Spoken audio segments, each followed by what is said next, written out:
అది 1971 నవంబర్ 24 ఉత్తర America ఒరిగాన్లో north west airlines విమానం Portland నుంచి సియాటెల్ వెళ్లేందుకు సిద్ధంగా ఉంది. మొత్తం అరగంట జర్నీ. మిగతా ప్రయాణికులలాగానే డాన్ కూపర్ అనే వ్యక్తి కూడా ఫ్లైట్ ఎక్కాడు. అతని వయస్సు దాదాపు 40 ఏళ్ళు ఉంటుంది. సూటు బూటు ధరించి టై కట్టుకొని టిప్ టాప్గా జెంటిల్మ్యాన్ లాగా ఉన్నాడు. విమానంలోని తన సీట్లో కూర్చొని సిగరెట్ వెలిగించుకున్నాడు. తర్వాత బార్బన్ సోడా ఆర్డర్ ఇచ్చి వాటికి మనీ పే చేశాడు. కాసేపటి తర్వాత విమానం రన్వే నుంచి బయలుదేరింది. వెంటనే ఒక మడత పెట్టిన పేపర్ని 23 ఏళ్ల ఎయిర్ హోస్టెస్ చేతిలో పెట్టాడు. అతని ఫోన్ నెంబర్ ఇచ్చాడేమో అనుకున్న ఆమె పేపర్లో ఏముందో చూడలేదు. వెంటనే డాన్ కూపర్ ఆమెకు మాత్రమే వినిపించేలా, "ఆ పేపర్లో ఏం రాశానో చూడండి, నా దగ్గర బాంబు ఉంది" అన్నాడు. షాక్ అయిన ఆమె వెంటనే పేపర్ ఓపెన్ చేసి చూసింది. అందులో $2 లక్షల కరెన్సీ, 4 పారాచూట్లు కావాలని రాశాడు. ఇంకా సియాటెల్లో విమానం ల్యాండ్ అవ్వగానే అందులో ఫ్యూయల్ నింపేందుకు ఎయిర్పోర్ట్లో రెడీగా ఒక ఫ్యూయల్ ట్రక్ ఉండాలని రాశాడు.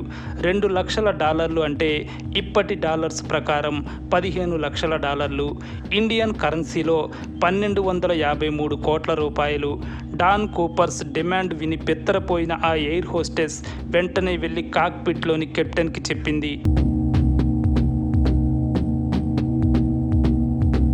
తర్వాత ఫ్లైట్ కెప్టెన్ ద్వారా ఎయిర్లైన్స్ సంస్థకు చెందిన ప్రెసిడెంట్కి ఈ విషయం తెలిసింది.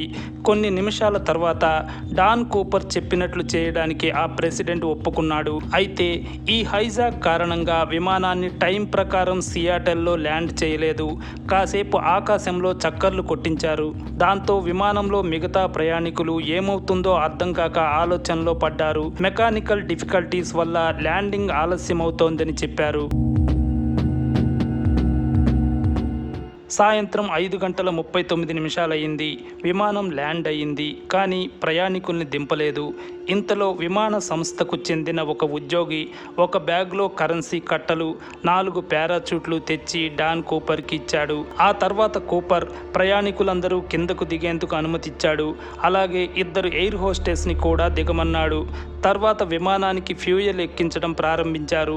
ఆ టైంలో డాన్ కూపర్ నెక్స్ట్ ఏం చెయ్యాలో ఫ్లైట్ కెప్టెన్కి చెప్పాడు. విమానాన్ని నెవాడాకి తీసుకెళ్లి అక్కడ మరోసారి ఫ్యూయల్ ఎక్కించి మెక్సికో వైపు తీసుకెళ్లాలని చెప్పాడు.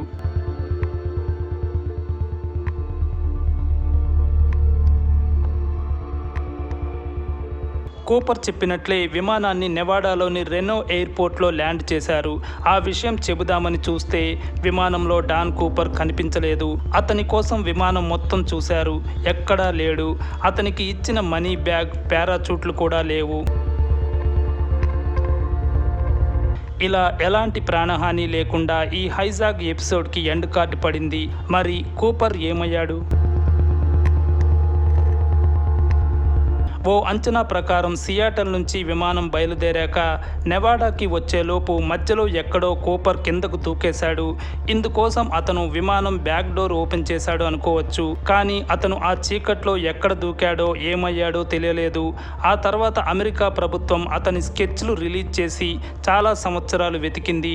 చాలామంది అనుమానితులను ప్రశ్నించింది. అయినా కూపర్ దొరకలేదు.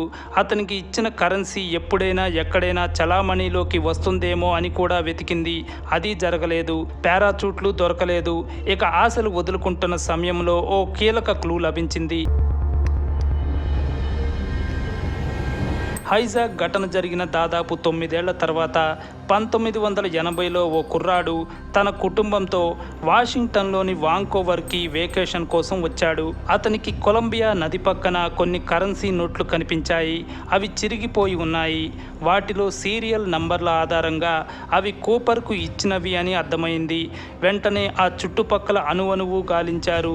ఎక్కడా కూపర్ ఆచూకీ లభించలేదు. దాంతో మరోసారి ఆశలు సన్నగిల్లాయి.